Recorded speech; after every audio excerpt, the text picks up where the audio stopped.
Hello everyone, we're going to go ahead and continue on in Unit 0 here. Today in this video we're going to be looking at topic 3 of these notes, which is standard error of the mean. In the last two videos we talked about controlled experiments and what those look like and the different components of those experiments in science. We looked at how data is organized and displayed on different types of graphs. But today, in this video, things are going to get a little bit higher level. We're going to talk about what happens when we actually now have all this data and we're analyzing this data and trying to figure out, does this data actually support a claim that we're trying to make? Does it support our hypothesis? Does it support or not support what we were thinking was going to happen? And not just to ourselves, but to other people. Would my data actually be convincing enough or strong enough to other people to actually support what I'm saying? And so to do that, we have to use, in science, we use statistics to analyze our data to see if it actually is as strong as we might think it is, or to reveal to us if our data is not strong enough to even to make a claim. And so we're gonna look at that in this video. And there's two in this class. There's two types of statistical tests that we're gonna do on our data to see if our data is meaningful, or what we call significant data, or if it's not significant data. One of them is called standard error of the mean, which we're going to talk about in this video. And in the next video, we're going to talk about chi-squared, which is another type of statistical test that we can do with certain types of data to see if it's actually significant data to support certain claims. And so I want to start with an example to give you guys an idea of why this is important. So let's say I was there's two different types of fertilizers that I'm testing. There's fertilizer A and fertilizer B, and these two fertilizers claim that they help plants grow. And let's say that fertilizer A is campaigning and stating and claiming that they create or produce more plant growth than fertilizer B. And fertilizer B is saying, no, actually our fertilizer creates more growth than fertilizer A. So let's say I set up an experiment, a super simple experiment. And I want to test that. I want to test which fertilizer is actually better for plant growth. And so let's say I have some plant seeds, and let's say it's a controlled experiment. It's the same type of plant seed that I'm going to try to grow in these two fertilizers. I give them the same amount of soil and fertilizer and the same size pot with the same amount of sunlight, the same amount of water, very controlled. And so, and let's just say I took one plant seed and grew it in fertilizer A and one plant seed and grew it in fertilizer B. So after just doing it once, let's say the plant in fertilizer A grew 5 centimeters and the plant in fertilizer B grew 8 centimeters. And so my first question to you guys is, does that convince you of anything? Does that convince you that B creates more plant growth than A? Do you think this data is strong enough to even be used as support to say that B might just be and looks like is better than A? Or is it not convincing enough? Is this difference not a big enough difference? Or the fact that I did it once wasn't convincing enough? Let's go ahead and step it up. Let's say I did this 10 times. So not just once, but I had 10 different seeds that I grew with fertilizer A, and I had 10 different seeds that I grew with fertilizer B. And so here's my data from fertilizer A, from the 10 different plants, so including this plant with 5 centimeters and 9 other plants, and how much they grew after 2 months. And same thing with fertilizer B. And you guys can look at all these numbers, and you can look at all these numbers, and I don't know if that makes you think differently about anything. You might see some more smaller numbers over here, maybe some larger numbers over here. You might be thinking to yourself, it would be helpful if maybe we took the average of these groups. And so let's say I figured out the average. I added all of these up and divided by 10 to figure out the average. And I took the average of these, like what's the average growth after those 10 trials in fertilizer A and fertilizer B. And let's say here's the average. I already did it for you guys. The average for these 10 trials is 6 centimeters. For these 10 trials is 8 centimeters. So again, I would ask you, okay, what about now? Does this convince you that after I did it 10 times, on average, fertilizer B is causing more growth than fertilizer A? Do you think this data is strong enough to support that claim? Or again, are you not convinced? Are you looking at this and you're thinking, well, maybe if you did 10 more trials and another 100 trials, like how, maybe it's not the fact that B is better than A. Maybe these are just random differences that just happen to have occurred. Okay, it's just coincidental. And so that's the big problem in science, is when we get our data, how do we make sure that it actually is convincing enough or strong enough to actually be meaningful? And so that's when we use statistics. So what we could do is we could figure out the standard error of the mean for these two groups, which I'm going to talk about in this video.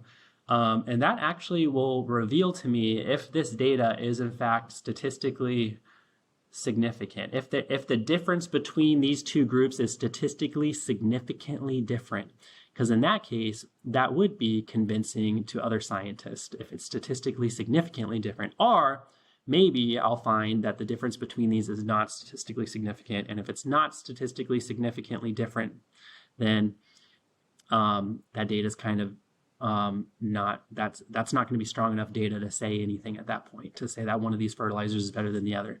And I actually went ahead and calculated the standard errors. You guys don't know what these numbers mean yet, but for this group it was 0.5 and this group it was 0.8.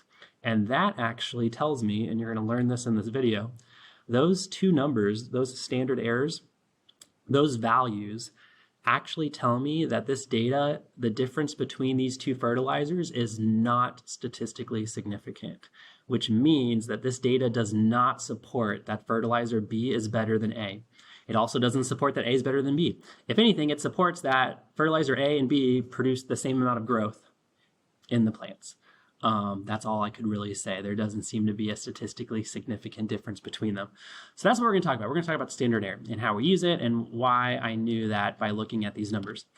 And so, like I already said, statistics are important in science so that we can actually analyze the data we get from our experiments and see how strongly that data supports or does not support our hypotheses. So the standard error of the mean, this is, or a lot of times we just say SEM.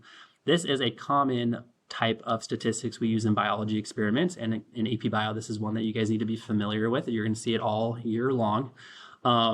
And so basically what it's used to do, it's used to measure how much the data that you took from a sample group deviates from the actual population that you were trying to study. And so that might make more sense with an example. So let's say I want to figure out the average height of juniors at Buchanan High School. So I want to know I want to make a statement about what the average height of juniors is at Buchanan High School.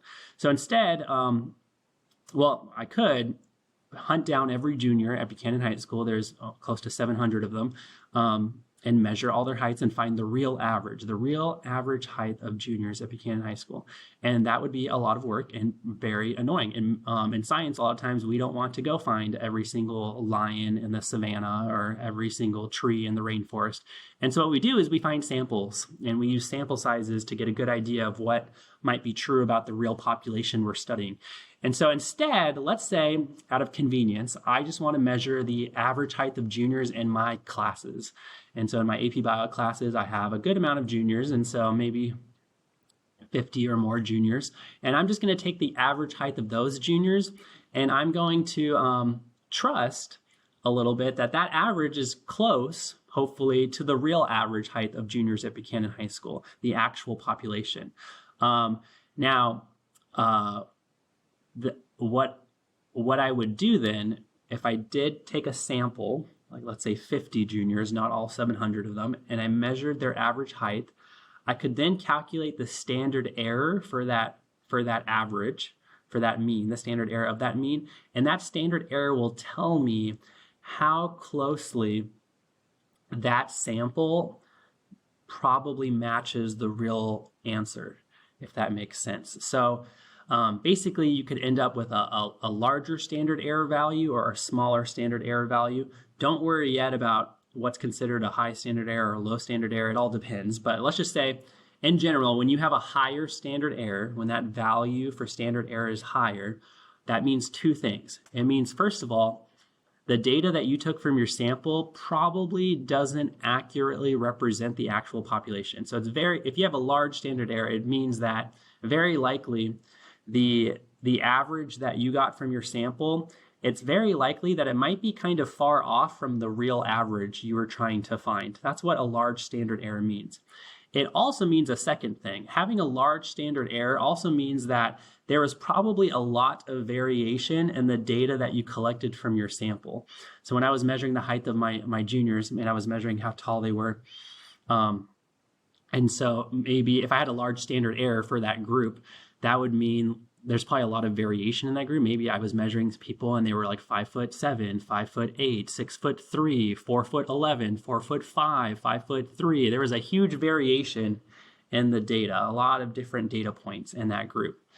Now, if you have a lower standard error, what that generally means, that means that the average you got from your sample probably is close to the real average for the population you were trying to understand or figure out about information about.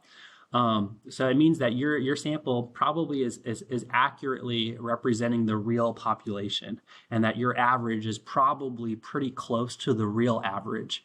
And it also means a second thing. It means that there is probably little variation in your sample group. And so if I was measuring the height of juniors and I had a low standard error, what that would mean is that the data points that I collected probably didn't vary a whole lot. So maybe some people were 5'5", 5'8", 5'7", 5'9", 6 foot, 5'9", 5'7", 5'6.5". Like all the data is a lot more closer together. That's what a lower standard error means. So that's something you need to memorize about standard error so far. Just know if you have a larger standard error, it means that your average is probably not very close to the real average. I mean, it could be, but probably not. And if you have a small standard error, it means that your average is probably closer to the real average. And then another thing that it means is if you have a large standard error, there's probably a lot of variation. If you have a smaller standard error, there's less variation. So those are things you just need to know about standard error, even though we haven't fully understood it yet, so don't worry. There is formulas that you're provided that have to do with standard error on your AP Biology formula sheet. So when you guys take your AP test, and in this class even, you guys will always be provided a formula sheet. And this is just a snippet of some of that formula sheet. And on that formula sheet, it has an equation for finding the mean, and then what's called the standard deviation, and then ultimately the standard error of the mean. Now, here's the good news.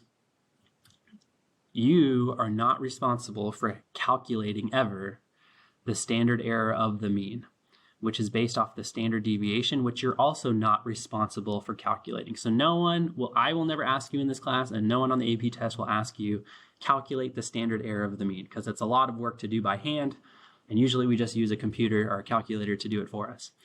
Now the mean, you guys should know how to calculate the mean, which is the average. If I gave you a bunch of numbers and I said, find the average of those numbers, you should be able to find the average. Now this formula is not too helpful because it looks weird, but basically this formula is telling you, take all the numbers, add them up, and then divide by the number of values that you had. So I'm sure you guys have done that since elementary school. That you do need to be able to do. But calculating the standard error, which to calculate the standard error, you need to know standard deviation. Calculating those two things you don't need to do. So on a test question or on any type of assignment or question you have in this class, I will give you the standard error if you need it. I will calculate it for you, and that value will be given to you, kind of like what I did in this example. Like that value is just there. Someone already calculated it. Now what you do with that information, that's going to be on you. So now you're going to have to make meaning of what to do with that value and what that value ultimately means for your data. And so let's talk about that. So kind of what I was suggesting at the beginning of this video, data in science only supports a hypothesis if it's statistically significant. So if you want to make a claim and you have data that you think supports that claim, well, just because you think it supports your claim and you think, look, this data is convincing enough, that plant grew more than this other plant, I think that proves that I'm right. That supports what I'm trying to say. Well, no one cares what you think. Like no one in science, no other scientist is going to care if you personally feel like your data is strong enough. And so again, we have to use statistics on that data to show that it's statistically significant. Then people will care. Okay, then it's actually something that you can claim that's supporting what you're saying.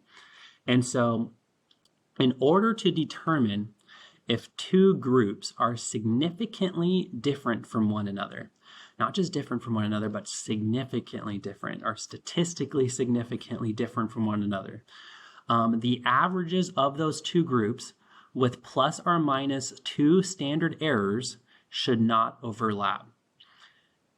And we're going to dive into that statement right now in a second. But this is going to be easiest to figure out if you graph the means with the error bars.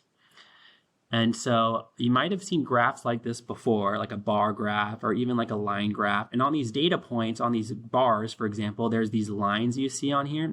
I'm sure you've seen probably something like this on a graph before. You might not have known what these lines are. These lines are called error bars. And so they're used to show the average with plus or minus the standard error. And so, which is going to help you figure out if the difference in these averages between these groups are actually meaningful or not. I'll explain in a second. But these are called error bars. And to create the error bar, what you do is you take the average. So the bar represents the average. So let's say on this graph, they're looking at the effectiveness of different insect spray. And so insect spray A, it looks like there was 15 insects using that spray around. That's the average for spray A. Maybe they tested lots of, they did lots of trial of spray A, but the average was around 15. Now this error bar, what they did is they took the standard error for this group and they added it twice and subtracted it twice from the average to get this error bar. So the error bar, in this class at least, you will always create the error bar by doing plus 2 standard errors and minus 2 standard errors, which again, I promise this will make a lot more sense when we do an example in a moment. But that's what this graph is doing or showing you. It's showing you the average with plus or minus 2 standard errors. That's what this error bar is. Now, when you create the error bar using plus or minus 2 standard errors, this is going to give you 95% certainty that the differences between the two groups is actually a real difference, a statistically significant difference, and not just due to random chance. And that's going to be true if the error bars do not overlap. So look maybe over here real quick at this graph. Let's just look at the top graph. And if you look at, let's say just spray A and B, and if you look at the average between spray A and spray B, it looks like spray B has more insects after using spray B than spray A. On average, right? But to figure out if this difference is actually a real difference, because it could just be by random chance, by the random samples that you had using spray B and the random sample that you had using spray A, and you took the averages, it could just be by random chance B ended up higher than A or A ended up lower than B, and it has nothing to do with the effectiveness of these sprays. But it could also be because spray B just causes there to be more insects than spray A. It could be a real difference. Now, to figure out if it is a statistically significant difference between these two groups, A and B, you need to look at the error bars and see if they overlap with one another. And so it's a lot of times teachers will suggest students or imagine you had like a ruler that was flat, left to right, and you were sliding that ruler down across this, and if this error bar at any point overlaps with this error bar, then that means that those two groups are not statistically significantly different.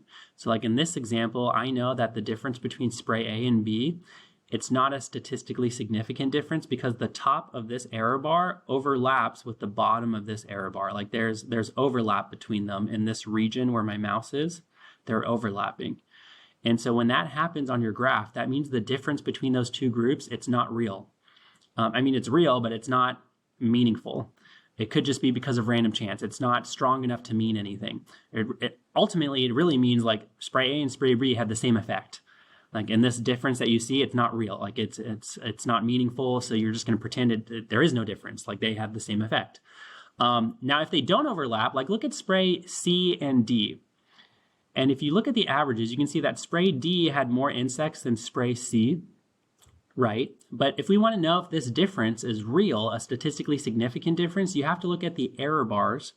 And if the top of this error bar does not overlap with the bottom of this error bar, which you can see in this example, the top of this error bar does not overlap with the bottom. There is no overlap between these two groups and their error bars. That means that this is a statistically significant difference between spray C and spray D. We would say then here, this difference does support the claim that spray D leads to more insects than spray C. And this data supports that claim because this is a meaningful difference. It's probably not due to random chance. And when they don't overlap, it actually gives me 95% certainty that there is actually a real difference between them. So that's what I was saying earlier. When you create these error bars using plus or minus 2 standard errors, and they end up not overlapping between two groups, that means that there's only less than a 5% chance that this is due to random chance, this difference we see between these two groups.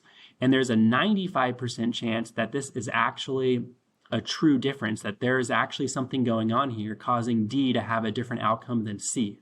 That's what that means. And in science, most of the time, a lot of the times, especially in biology, and a lot of published research papers, 95% certainty is the threshold you need to be accepted by the scientific community for other people to think or to feel that the data supports what you're trying to say.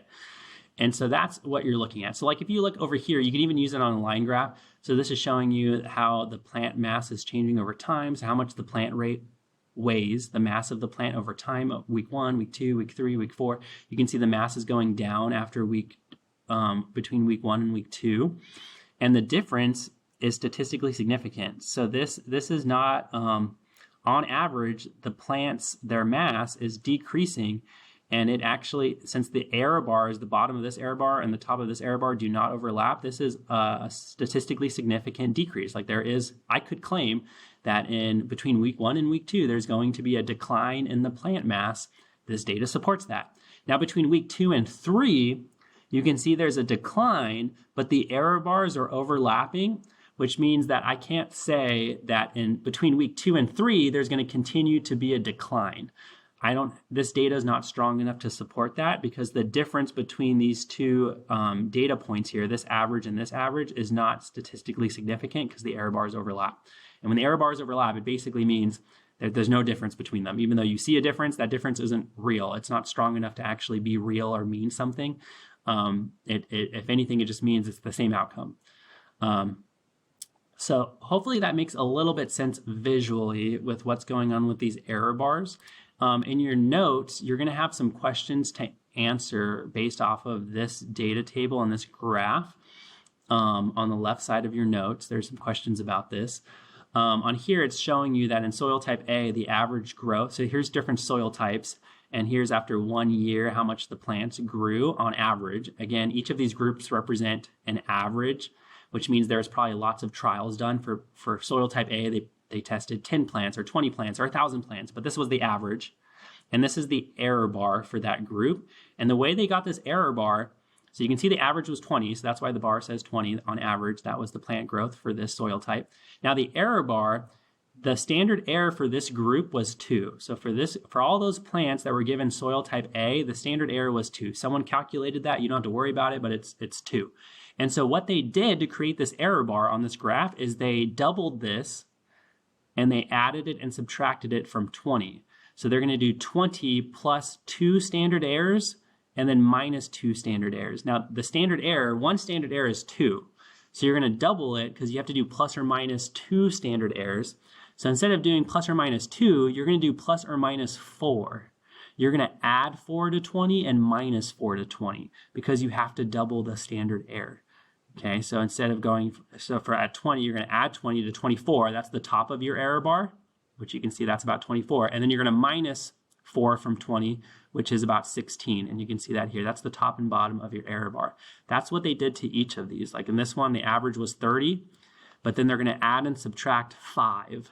So you're going to add 5 and minus 5 from 30 to create this error bar. And that's how they set up this graph.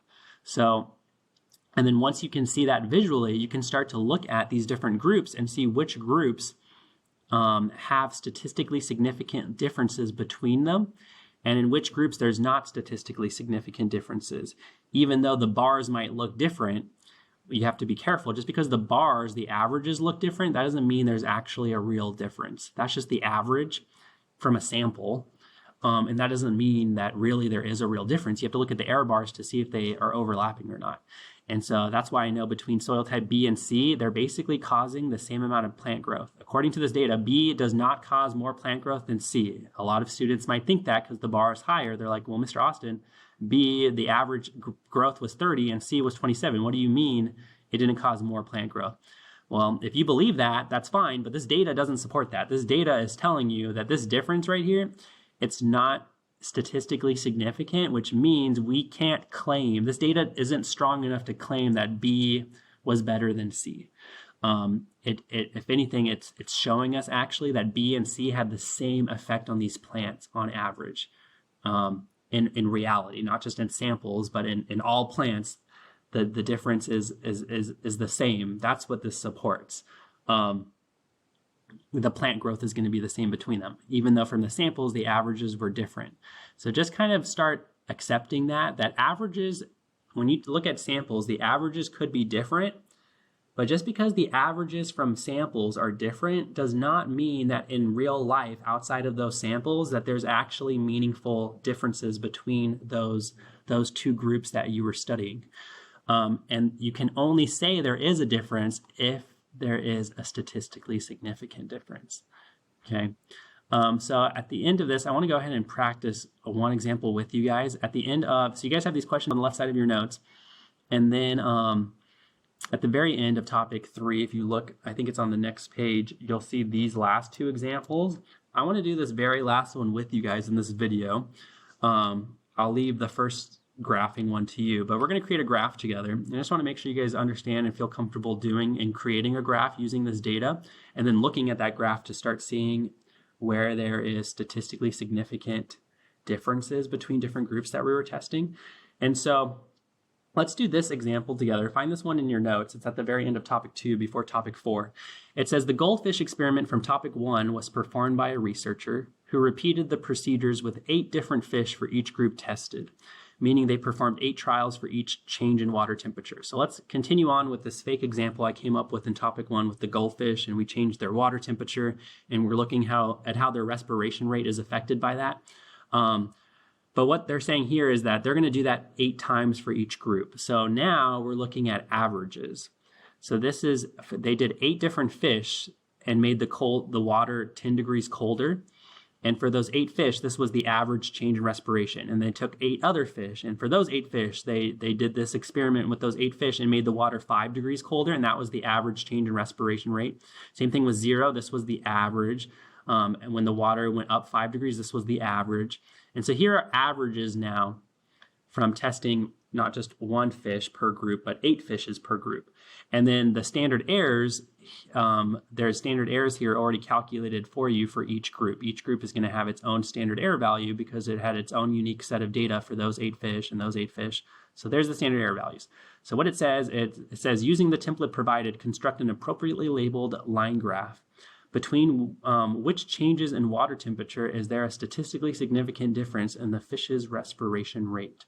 So let's construct this graph together. I'm going to pull up my camera here, and I think I have this printed right here. Actually, let's look at this sheet right here. Sorry, I'll focus it. A little better. Okay, so I want to take this data and I want to graph it here. And so we actually already made a graph in the last video using some basic data, but now we're looking at averages, and it specifically asks us to make a line graph. So we're going to make a line graph, which is kind of almost like the one we made. We made a scatter plot, but this time we're going to connect the dots, and I'll show you what that looks like right now. So we're going to go ahead and again do the independent variable here, which is the change in water temperature. We have a set of continuous values that exist on a continuous range. So we're going to go ahead and scale this. I have a 20 by 20 grid for you guys. This is 20 boxes by 20 boxes this time. And so if I have 20 boxes here and I have a range of -10 to +10, I can actually fit all of that with every unit equaling 1, which is the best scale. If you can make the scale 1 unit equals 1, that's awesome, because then it's really easy on your brain. So I could start at -10 and make each of these 1 and get to +10. So I'm going to go ahead and do that. This is going to be -10. And then this would be -9, -8, -7, -6, -5. I'll go ahead and label that. -4, 3, 2, 1. This is going to be 0 right here in the middle. And then we're going to have 1, 2, 3, 4, 5. And then 6, 7, 8, 9, 10. Okay, went ahead and scaled that. Now, and then let's label it. That is the change in water temperature.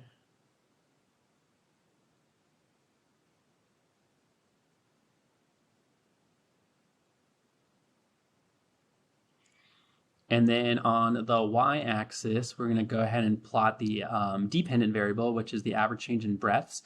Now, these values are a little bit different than the values I gave you before, because this is 8 fish in each group. This is the average, which changed these numbers a little bit, but it goes from -16 to +17. Now, here's the thing. You're going to pause before you start scaling this. Not only are we going to plot these averages on our graph, we're also going to have to create error bars. And for the error bars, those error bars are going to go plus or minus 2 standard errors for each of these averages. And so you need to make sure that your graph is not only going to fit these averages, but also the error bars that are going to go +2 and -2 standard errors. And so I'm going to go ahead and brainstorm my error bars real quick, which I strongly suggest you guys do that throughout the school year, is that you kind of think through all the numbers first before you start setting up your graph, because you don't want to set up your graph and then realize something's not going to fit, like an error bar is going to have to go up here, and you didn't leave room for that, and that's not allowed, so then you would have to restart your graph, which would suck. So for example, if the average is -16 for this first group, and the standard error was 2, well, we're going to double that, so that's going to be 4. We're going to add 4 and -4 from this. So if I minus 4 from it, that's going to be -20. And then if I add 4 to it, -16 plus 4, that's going to be -12. So what this tells me, I'm just jotting this down, the error bar is going to go from -20 to -12 on here. And so I need to make sure that my graph is going to fit those values as well, not just -16, but it can go from -20 to -12. That doesn't make sense yet. You'll see in a moment. But I'm going to go ahead and do that for each of these. So -11, I'm going to add and subtract 2 standard errors. The standard error is 2.5, so I'm going to add and subtract 5. So -11 minus 5 is -16. And then -11 plus 5 is -6. And then for this group, the average was -2, but I'm going to add and subtract 8. Don't forget to double it. So I'm going to add 8 and subtract 8. If I do -2 minus 8, that's -10. And then if I add 8, that's going to be +6. And then 14, I'm going to add and subtract 4. So if I subtract 4, that's 10. If I add 4, that's 18. And then for 17, I'm going to add and subtract 3.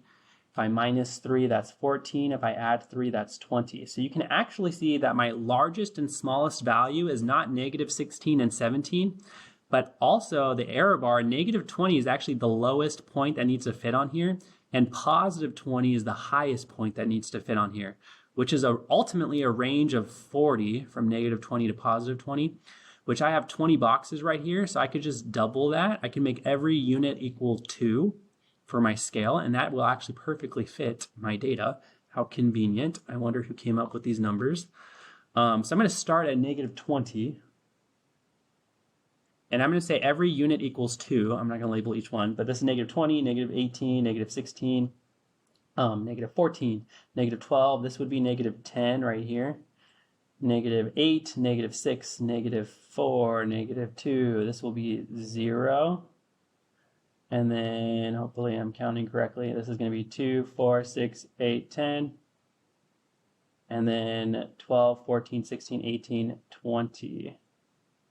There we go. So I have a consistent scale. Every unit equals 2, and I'm going to fit my lowest value, my highest value on here, thankfully. And I'm going to label this. This is the change in respiration rate. I'm going to put change in RR. And the unit, don't forget the unit, this is breaths per minute in my fish. So let's start plotting. Here's what this is going to look like. Just like last time, we're going to plot dots for each of these data points. So the average for when the water went down 10 degrees, the average change in respiration was -16. So that's going to be right here. Be very careful with your negatives. That's -16. Okay, and then let's go ahead and do that and the error bar at the same time. So we're going to make the error bar. Even for a line graph, you can also make error bars for the data points. It doesn't have to be a bar. So in the notes, you saw an example where it was a bar and you did plus or minus to create the error bars. And so we're going to do that with the dot. So my error bar, I already did all the work. It's going to go from -20 to -12. So -20 is down here. So I'm going to make a line right here to -12, which is right here. And I'm going to draw a line like this. So that's my first data point with an error bar. You can see the error bar symmetrical. That means I added everything correctly and hopefully plotted it correctly. So there's my first point. Now for -5, the average was -11. I'm going to plot that. That's right here. And then I'm going to make the error bar. The error bar is going from -16 to -6. So that would be right here, -16 to +6, to -6, which would be, again, be careful with your negatives. It gets tricky, your head gets tricked. That would be the error bar, which doesn't look right. And that's because this was not -11, that was -12. See, messed up. Negatives confuse me. So my dot should have been at -11, which is actually right here, between -10 and -12. That looks better. And then my error bar, again, is -6 to -16. That looks good. And then for 0, the average was -2, which would be right here.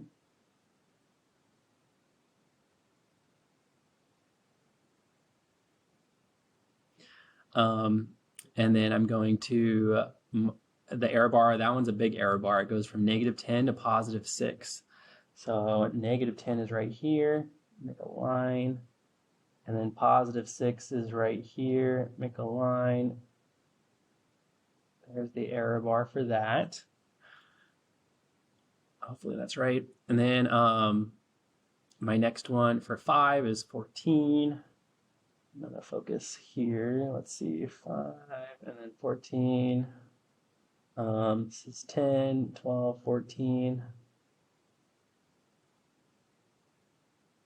And that one goes from 10 to 18. So 18 would be right here, and 10 would be right here. And then the last one is 17. So that's going to be between 16 and 18 right here. And that goes between 14 and 20. So this is 20 right here, and then 14 right here.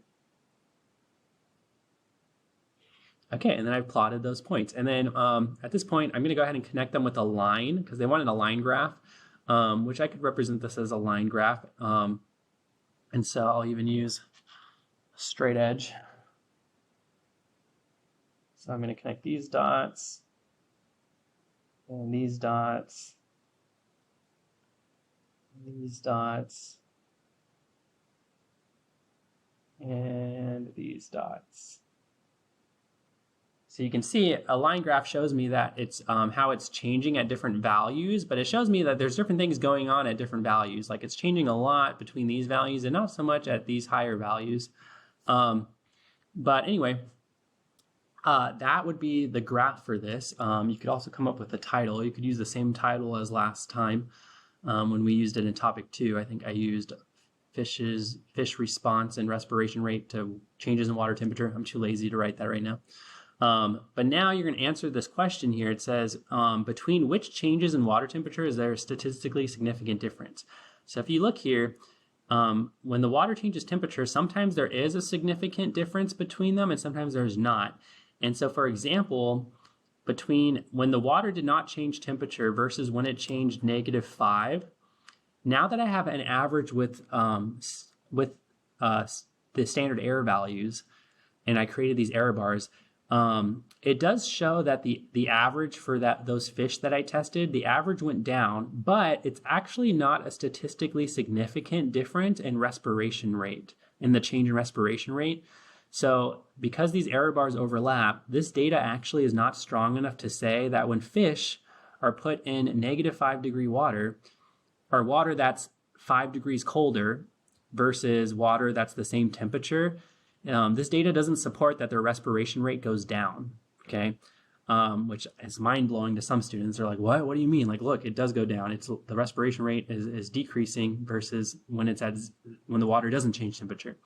But this data isn't strong enough to say that. If anything, it shows that when you put fish in water that's the same temperature versus when you put fish in water that's 5 degrees colder, their change in respiration rate is the same. That's actually what this data does support, because there's not a statistically significant difference between them. Now, if I was looking at -10 versus 0, now the error bars do not overlap. If you look very carefully here, the top of this error bar does not overlap with the bottom of this error bar. There's no overlap. There's a small space between them. And so that's a statistically significant difference. So then I could say when fish are put in water that's 10 degrees colder, their respiration rate does decrease more than when the fish are put in water that's the same temperature, or when the temperature of the water doesn't change for the fish, because that is lower. And not only is it lower, but it's statistically significant, okay, their change in respiration rate. And you can see on the other side over here, you can see some differences, again, that aren't statistically significantly different, but there are definitely some that are statistically significantly different. When the water gets even 5 degrees warmer, that does cause a statistically significant difference in the change in respiration rate. And versus when the water doesn't change and 10 degrees warmer, it's also statistically significant between this group of fish and that group of fish. But between these two groups, 5 degrees warmer and 10 degrees warmer, there's really no difference in how it affected their respiration rate because the error bars do overlap. So you guys would answer or point out some of those observations and describe them over here in this space. But I hope that is starting to make sense. We're going to be looking at that throughout the entire year. So hopefully it'll start clicking more and more the more we do and look at examples. But that's basically it for this video. Thank you guys. I will see you later.